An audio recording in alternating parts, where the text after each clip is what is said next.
ఉస్మానియాలో beef festival high voltage ను పుట్టిస్తోంది. అనుమతికి high court నిరాకరించినా నిర్వాహకులు వెనక్కి తగ్గేది లేదంటున్నారు. శాంతి భద్రతలకు విఘాతం లేకుండా చూడాలన్న కోర్టు ఆదేశాలతో క్యాంపస్లో భారీగా పోలీసులు మోహరించారు. నిన్నటి నుంచి పలువురు విద్యార్థులను పోలీసులు అదుపులోకి తీసుకుంటున్నారు. దీంతో ఓయూ క్యాంపస్లో వాతావరణం నిప్పురుగప్పిన నిప్పులా ఉంది.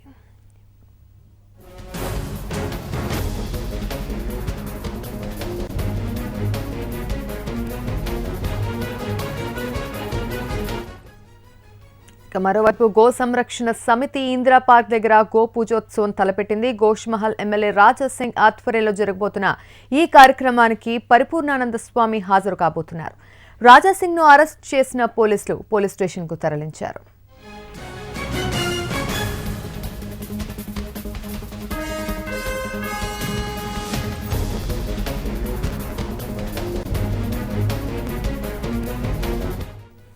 ఇదే విషయంపై మరింత సమాచారం మా రిపోర్టర్ రమణ అందిస్తారు. రమణ, అనుమతికి హైకోర్టు నిరాకరించిన బీఫ్ ఫెస్టివల్ చేస్తామంటూ ఓయూ విద్యార్థులు ఓయూ క్యాంపస్ లో హల్చల్ చేస్తున్నారు. దీనిపై పూర్తి అప్డేట్స్ ఏ విధంగా ఉన్నాయి?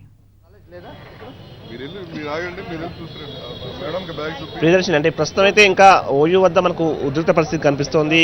పోలీసులు అయితే పూర్తి స్థాయిలో అప్రమత్తమే ఉన్నారు. మనం చూడొచ్చు, ప్రతి ఒక్కరిని గుర్తింపు కార్డులు ఉంటేనే లోపలికి అనుమతిస్తున్న పరిస్థితి కనిపిస్తుంది. ఆల్రెడీ హైకోర్టు కావచ్చు, ఇటు కింది స్థాయి కోర్టులు కూడా బీఫ్ ఫెస్టివల్కి అనుమతి లేవంటూ కూడా స్పష్టం చేశాయి.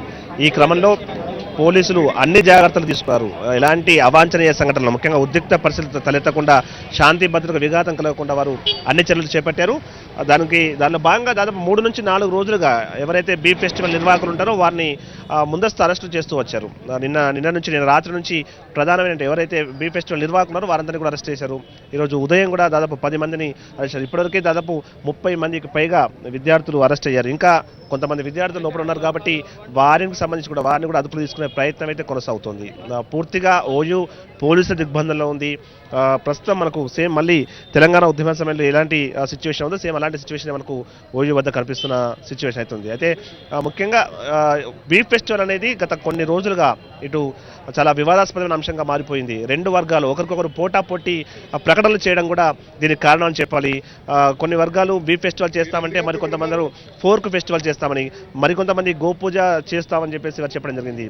ఈరోజు బీఫ్ ఫెస్టివల్ని అడ్డుకొని తీరుతామంటూ చలో ఓయూకు కూడా కొన్ని సంఘాలు పిలుపునిచ్చాయి. దీంతో పోలీసులు అప్రమత్తమై దాదాపు వారం రోజుల కిందటనే నిషేధాజ్ఞలు జారీ చేశారు. నగర పోలీస్ కమిషనర్ మహేందర్ రెడ్డి పేరు మీద ఈ ఆదేశాలు కూడా జారీ అయ్యాయి. ప్రతి ఒక్క అంటే ఎలాంటి సభలకు సమావేశాలకు అనుమతులను స్పష్టం చేశారు. ఇటు ఓయూ రిజిస్ట్రార్ కూడా తన కార్యాలయం తరపున కొన్ని ప్రకటనలు విడుదల చేశారు. ఎలాంటి సమావేశాలకు ఎలాంటి కార్యక్రమాలకు అనుమతి లేదు, విద్యార్థులు చదువుకోవడానికి మాత్రమే ఓయూ ఉందని చెప్పి కూడా ఆయన స్పష్టంగా చెప్పడం జరిగింది. ముఖ్యంగా నిన్న మాత్రం ఆయన మాట్లాడుతూ ఒకవేళ ఎవరైనా సమావేశాలు ఫెస్టివల్స్ నిర్వహిస్తే మాత్రం వారి అడ్మిషన్లు కూడా రద్దు చేస్తామని ఆయన హెచ్చరించారు. దీంతో మొత్తంగా ఓయూలో మాత్రం ప్రస్తుతం ఒక సిచ్యువేషన్ అయితే ప్రస్తుతం ప్రశాంతంగా ఉన్నప్పటికీ నెవరుగప్పిన నిప్పులా ఉందని చెప్పాలి. ఎందుకంటే ఆల్రెడీ నిర్వాహకులు మాత్రం చెప్తూ ఉన్నారు, మేము ఖచ్చితంగా చేసి తీరుతాం, దానికి సంబంధించి మా యొక్క ఆహారపు అలవాటును మేము వచ్చేస్తున్నాం తప్ప మేము మా హక్కులను మేము వచ్చేస్తున్నాం, ఖచ్చితంగా ప్రతి ఒక్కరు స్వేచ్ఛ ఉంటుందని చెప్పేసి వాళ్ళు చెప్తున్నారు. మానవ హక్కుల దినోత్సవం రోజు పోలీసులు దిగ్బంధాన్ని కొనసాగిస్తున్నారు, మా హక్కులను కాలరాస్తారని చెప్పి వారు ఆరోపిస్తున్న పరిస్థితి కనిపిస్తుంది. ఏదేమైనప్పటికీ కూడా ఓయూలో ఇంకా నిర్బంధం కొనసాగుతుంది, టెన్షన్ వాతావరణం కొనసాగుతుంది. ఆల్రెడీ సిటీలో కూడా చాలా చోట్ల మనం చూస్తున్నాం. అలా ఎవరైతే ఫెస్టివల్ అడ్డుకుంటామని చెప్పి వస్తున్న వారు కావచ్చు, ఇటు ఫెస్టివల్కు అనుకూలంగా వస్తున్న వారు కావచ్చు, వారు అరెస్ట్ల పర్వం కొనసాగుతుంది. ఇటు రాజా సింగ్ కూడా ఆల్రెడీ అరెస్ట్ అయ్యారు.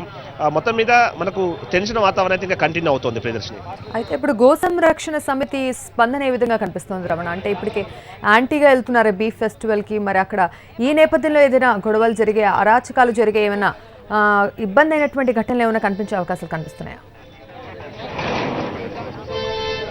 అంటే ప్రియదర్శిని, నిన్న నుంచే పోలీసులు అప్రమత్తమై ఉన్నారు. ఎవరైతే ప్రకటనలు చేసి ఉన్నారో ఇటు గో సంరక్షణ సంబంధించిన నాయకులు అదుపులోకి తీసుకున్నారు, ఇటు బీఫ్ ఫెస్టివల్ నిర్వహించిన వారిని అదుపులో తీసుకున్నారు. ముందుగానే వారికి సంబంధించి అరెస్ట్ల పర్వం కొనసాగింది కాబట్టి పెద్దగా ప్రమాదం లేదని చెప్పేసి మనం అనుకోవచ్చు. అయితే ముఖ్యంగా ఈ రోజు కూడా ఉదయం చాలా చోట్ల కుషాయిగూడలో ఇంతకుముందు 20 మంది BHP కార్యకర్తలను అరెస్ట్ చేశారు. బీఫ్ ఫెస్టివల్ మద్దతుగా వారు ర్యాలీగా బయలుతున్న క్రమంలో వారిని అరెస్ట్ చేశారు. అంటే పూర్తిగా సిటీ అంతా కూడా పోలీసులు అయితే అలర్ట్ అయి ఉన్నారు. అన్ని పోలీస్ స్టేషన్ల పరిధిలో అలర్ట్ కొనసాగుతుంది. పికెట్లు ఏర్పాటు చేశారు, ప్రతి దగ్గర చెక్ పోస్టులు ఏర్పాటు చేసి అందరినీ తనిఖీలు చేస్తున్నారు. అనుమతిస్తున్నారు. ర్యాలీలకు సమావేశ అనుమతి లేదని చెప్పేసి ఆల్రెడీ సిటీలో ఆంక్షలు కొనసాగుతున్న క్రమంలో ఒక నలుగురు గ్రూపులుగా కనిపించినా వారిని ఖచ్చితంగా వారిని విచారిస్తున్న సందర్భం అయితే మనకు పోలీస్ స్టేషన్ కనిపిస్తుంది. మనం చూస్తున్నాం ఓయూలో కూడా ప్రతి ఒక్కరిని గుర్తింపు కార్డు ఉంటేనే లోపలికి కనిపిస్తారు.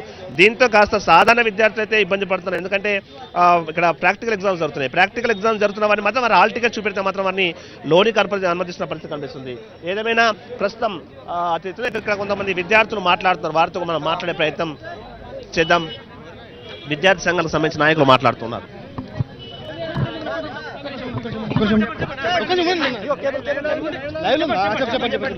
ఉస్మానియా యూనివర్సిటీ లోపల